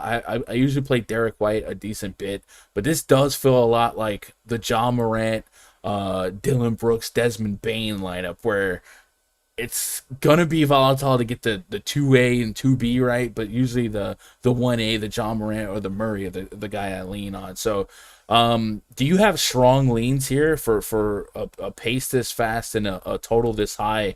Are you gonna be here in this game? Because I'll be honest, I didn't plan to be here, but this total makes me want to maybe reconsider.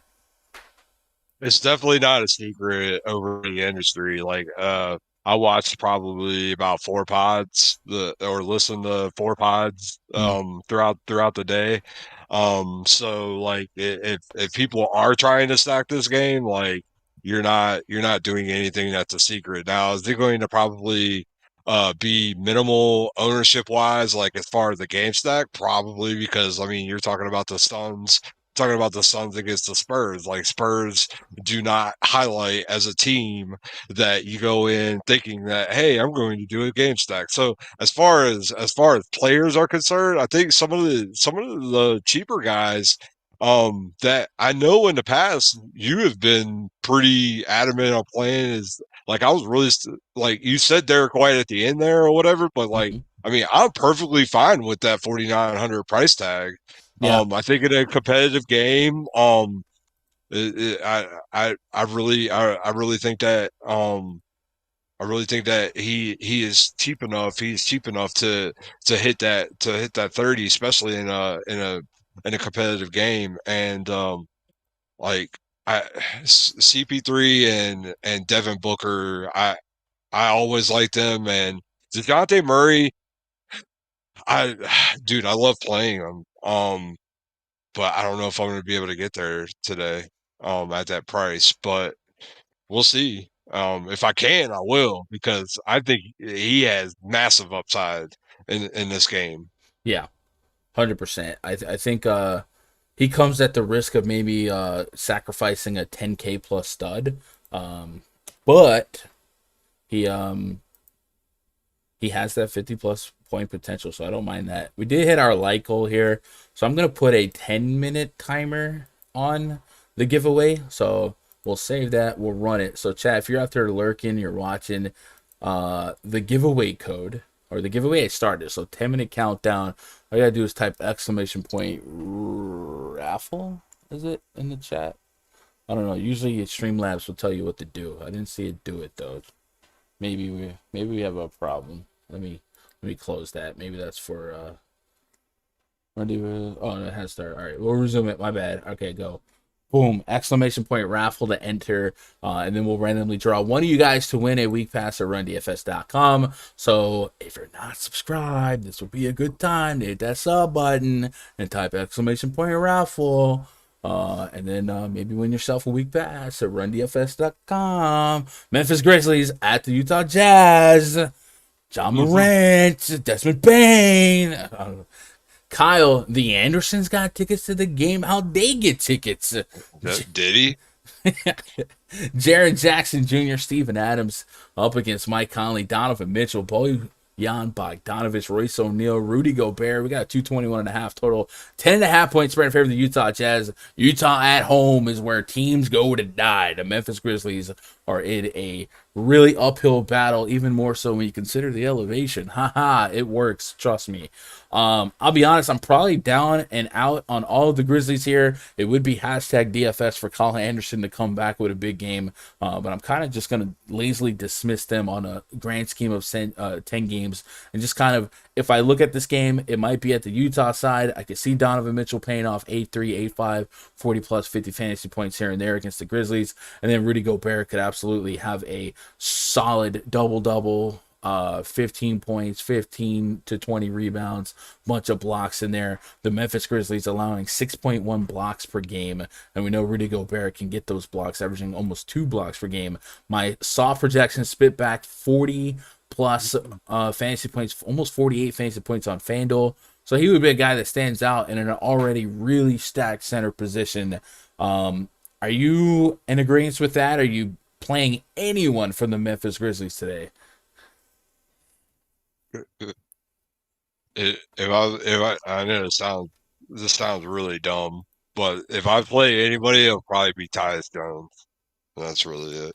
I get it. So, and without the Anthony Melton, Dylan Brooks, yeah, you're looking for some scorers here. Maybe those are your RJ Hamptons of the day. A guy like Tyus Jones, maybe a John Concher in the fourth quarter kind of gets there. But I hate playing that way. I hate it too, man. I hate it too, but it's I don't know that's for like I don't know. I have to look at lineup builds like later and everything like that, but I almost think that you need guys like that to like fit Giannis and all of the centers that I want to play today. Yeah. Yeah, that's where I'm at. Jordan Clarkson, 5,100 off the bench on DraftKings. He might get out there, start shooting a ridiculous amount of shots, and get to 30 plus. But yeah, I got really no warm and fuzzies on the Grizzlies side. If we wanted to not dismiss them lazily, John Morant, I'd rather go to DeJounte Murray at that price point. Neither matchup is great. And DeJounte Murray is just in a more projected competitive game.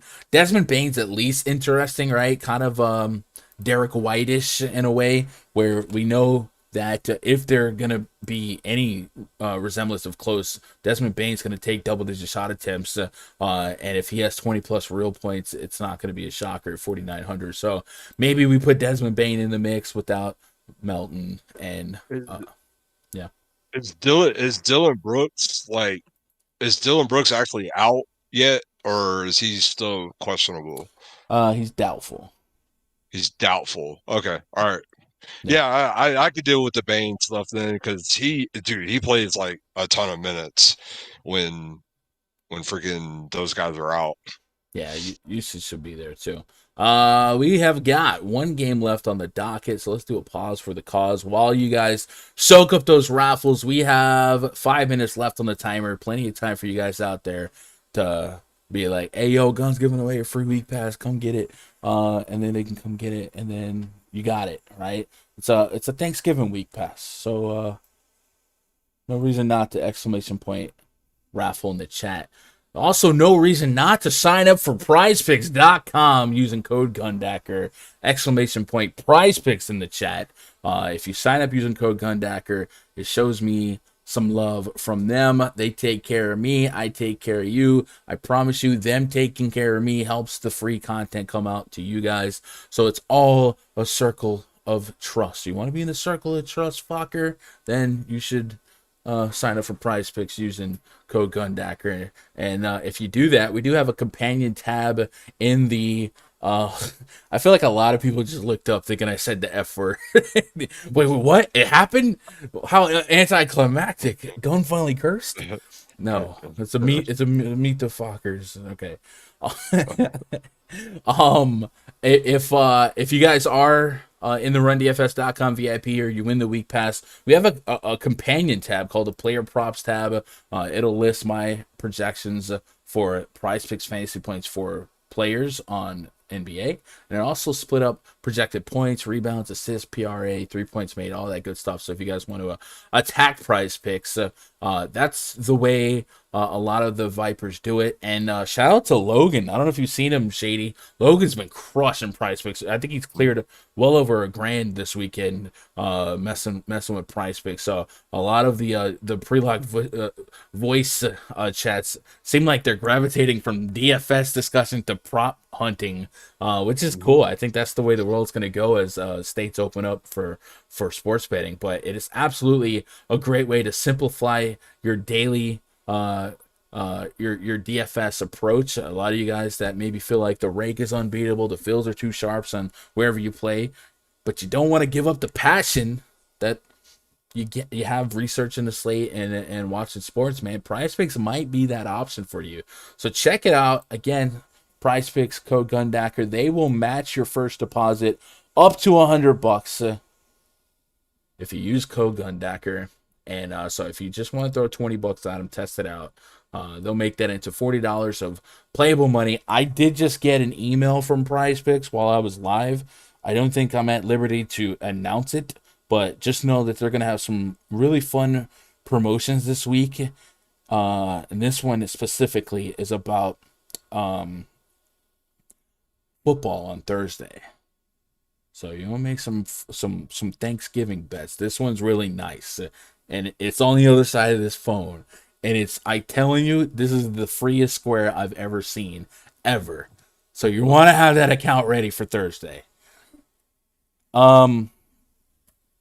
Let's look at tonight's Prize Picks, see if something stands out. So usually what I'll do, my favorite way to bet Prize Picks is to bet on fantasy points, and I'll compare their fantasy projections to mine, and I'll see who I like a lot. I think one of the ones that might be really, really nice, we talked about right as I went live, it came out that Tobias Harris was unlikely to play.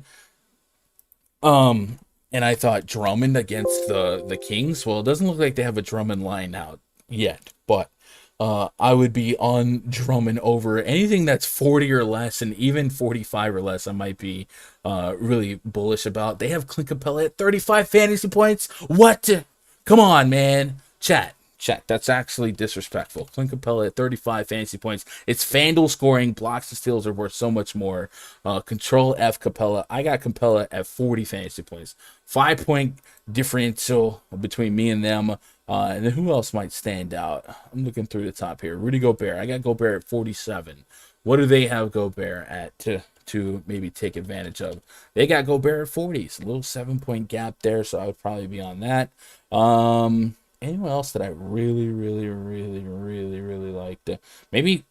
Probably, I don't know. I don't know if they just don't have the Sixers here, but I would be all about almost all the Sixers stuff.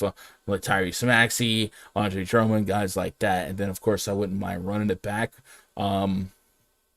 with a couple of the Kings, but I'm not sure what Alvin Gentry's going to do with these Kings. And I'm not sure if he's going to change that team overnight and look a lot like Alvin Gentry teams do, where it's just fast-paced, no defense type of action. I just hope that he gets... DeMar DeRozan's at 38 fantasy points, Shady. 38. And I have him for 45. I'm telling you, I'm at a couple gaps here. Anyway, go check that out. We'll talk more about Prize picks in the pre-lock discourse. If you guys want to be part of that, go to rundfs.com. Get yourself a subscription, no matter what it is. Week pass, try it out. Sign up for a bigger one. Save a little bit of money long term. Get more credit towards Fantasy Cruncher. Is the timer almost done? We got 30 seconds left on the timer. So we'll do the giveaway right after we talk about the last game. And that'll keep you around. Babe, where are we at on likes? How many likes we got? 113? You say 13? Yes. Oh, okay. All right. I was gonna. Hey, hey, hey. Yo, M Larmst one. Appreciate that sub, man. Shout out to you. Shout out to people like you hitting that sub button. Philadelphia 76ers at the Sacramento Kings. Main event tonight. Tyrese Maxey, Seth Curry, Danny Green, Furkan Korkmaz, maybe Andre Drummond taking on and Andre the Giant Drummond taking on Darren Fox, Tyrese Halliburton, Harrison Barnes, Temezi Metu, and Rashawn Holmes. Can no longer. I'll tell you what. Let's open up. I'll open up that raffle for the rest of this breakdown. Resume Might it matches. might it might be George's Yang. It might 115 bet. Um, Up against the Kings, De'Aaron Fox, Tyrese Halliburton, Harrison Barnes, Temezi Metu, and Rashawn Holmes. 221.5 total, 2.5 point spread in favor of the Sacramento Kings. Watch that total as the night goes on. But this is probably going to be my favorite. At least the Sixers are probably my favorite team stack, game stack. I would love to be a fly on the wall of the Alvin Gentry discussion because Shady, if I'm taking over a team that sucks and Luke Walton was one of the worst coaches in the league, I'm looking at this Kings team and I know what I would do. I think there's too much talent here to be this bad. Jose Lazaro, appreciate that sub, buddy. I would absolutely start Marvin Bagley. That's just what I would do. He is way too good to be wasted on the bench here. And if that was something that came into play later in this night at 3,600, at least in the coming games, 3,600 on FanDuel, I would be all about it. Now, I don't know if it's a office thing or if it was just a Luke Walton thing or what. But we've seen Marvin Bagley check into a couple games here and there. So I don't know. If I'm trying to make the Kings a winning basketball team, I'm shaking it up. And that's kicking Metu out of the mix. And that's putting Marvin Bagley back in. And then catching the shorthanded Sixers. We've had a little bit of sample size on how this Sixers team operates in the absence of Joel Embiid and Tobias Harris and Ben Simmons. But to put it to paper, I'm gonna go pull up that NBA Wowie tool from AMF, exclamation point AMF in the chat. We're gonna take off Tobias Harris and just Joel Embiid. We don't have to worry about Simmons since he hasn't played this year. And I guess we'll put Maxey on. I think Maxey's the guy that's gonna stand out a lot because he's likely gonna lead the team in minutes. And minutes just are so valuable, especially against the Sacramento Kings. 199 minutes of this split. We've got 400 possessions, a 23.6% usage rate, over a fantasy point per minute on both sites. And then past that, Andre Drummond has just a 19% usage rate, but 1.36 fantasy points per minute on DraftKings, 1.38 on FanDuel. Drummond has maybe soured some of you guys if you took some shots on him last couple games. Minutes have been down and the fantasy points have been down. But now you take out Toby and you put him against one of the best matchups you can ask for, the Sacramento Kings. And one of the best glaring opportunities in this matchup, if we go look at points in the paint allowed per game, the Kings give up the second most points in the paint in the league. And that's where Andre Drummond is going to score a lot of his points. So this could be a massive, massive spot and opportunity for Andre Drummond. Even though he's 7,800, a lot of you guys got him for free at 6K. He has a lot of potential at this price point. And if you get that minute projection to 33, 34, 35 in this spot, he absolutely could be the late night hammer. And if you want the hammer, go on get the hammer. Shady, are you full stack and full sending 76ers in this split? And Seth Curry, little Seth Curry love too, right?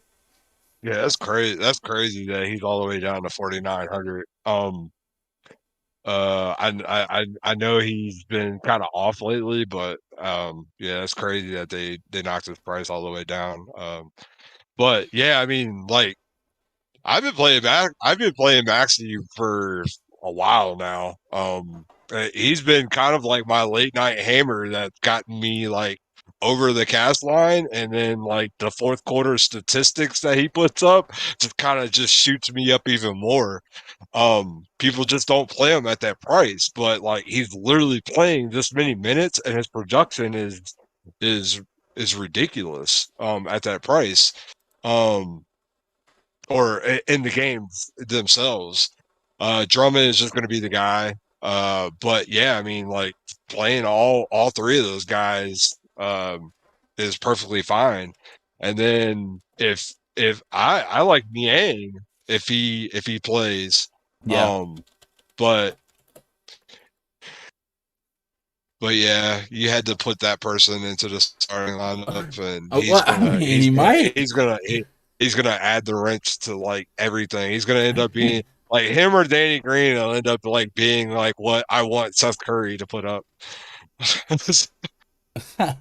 Life of Sense at 13 more likes for gun chugging a water bottle. I forgot I said that, but I guess yeah. What was it? 130? 130. I'd chug it. Whatever. Chugging a water bottle. But yeah, I'm all about the Sixer stack here. I think it's a fun.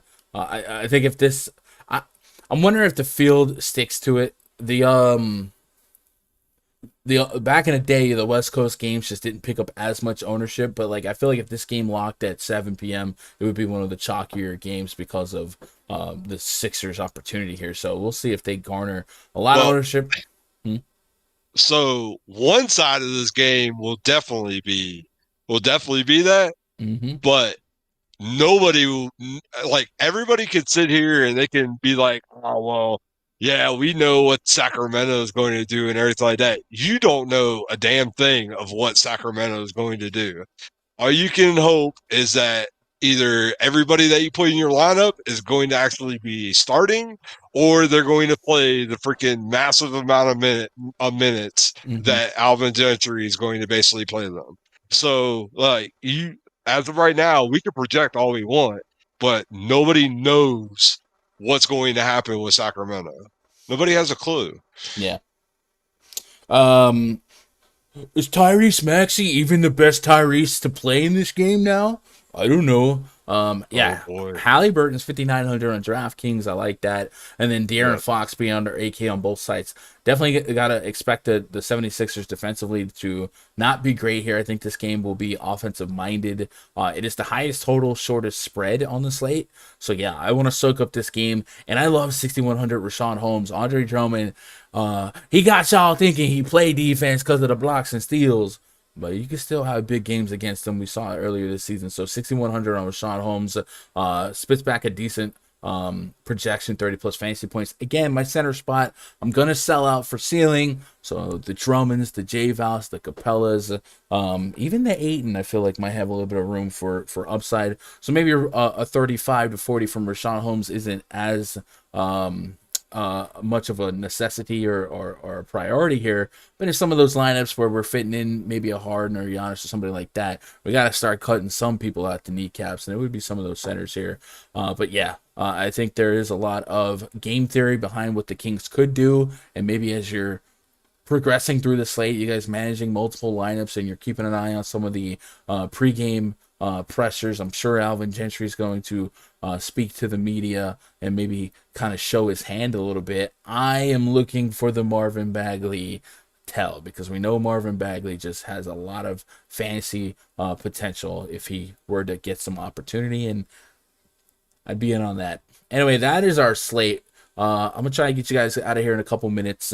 That way you guys can go, one, either into the VIP, get into the pre-lock voice chat, or two, go check out the Awesemo Deeper Dive. And they are going to be able to really add, ownership information and leverage stuff like that, and more news will drop. So be sure to check them out.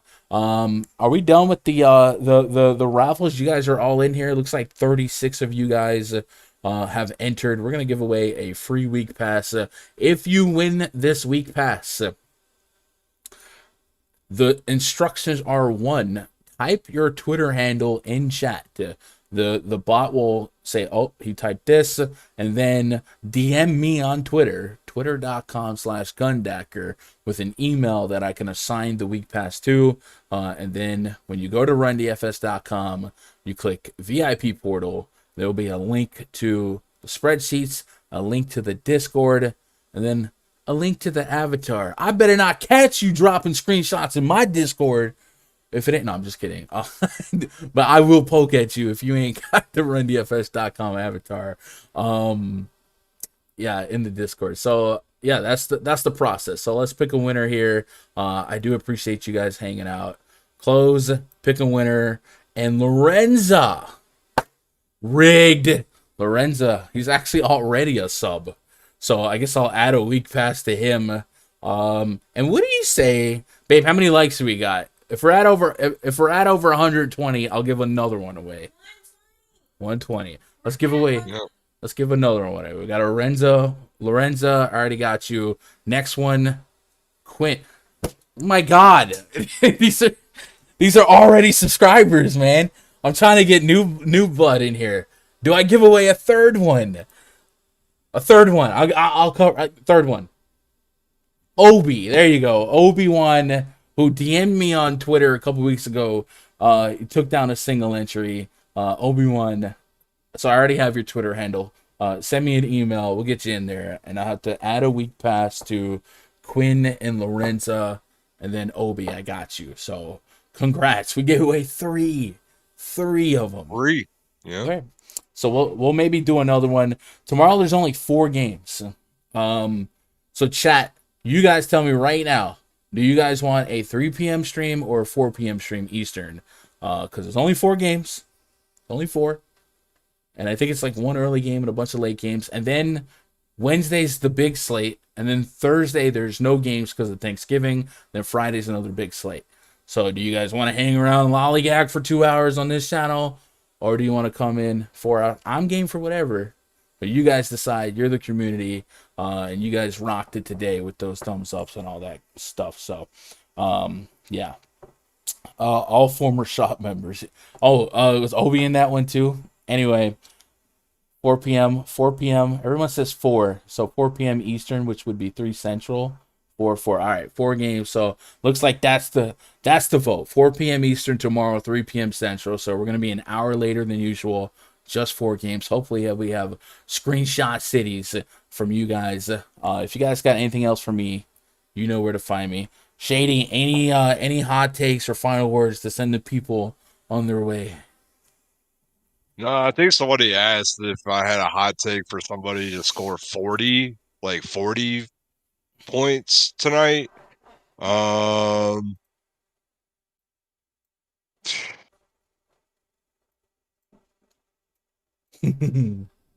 That's that. I just don't want. I don't want to take. I want to. Well, yeah. I mean, that'd be a hot take for me, but let's go. If SGA is out, let's say Josh Giddey. All right, I'm digging it. I like it. All right, Shady, I'll catch you in the Discord in a little bit. All right, man. Appreciate thanks, you. guys. Chat, appreciate you guys, man. You guys crushed it today. Hopefully you guys go out there and win all the money tonight. Save a little bit for me. I'm out here grinding too. We'll be back tomorrow at 4 p.m. Eastern, 3 p.m. Central, and then Wednesday. On Wednesday, there'll be a Slate Starter podcast, I believe, on the Osmo channel I'll be on, and then we'll do the live stream, and then maybe I can find some hookups for some football content on Thursday or something like that. But otherwise, let's enjoy this week. Let's grind it. Let's have some fun. I'll be in that Discord, man. I love you guys. I appreciate you spending a little bit of my day being a little bit of your day. I love you guys. Good luck. God bless. Go win some money.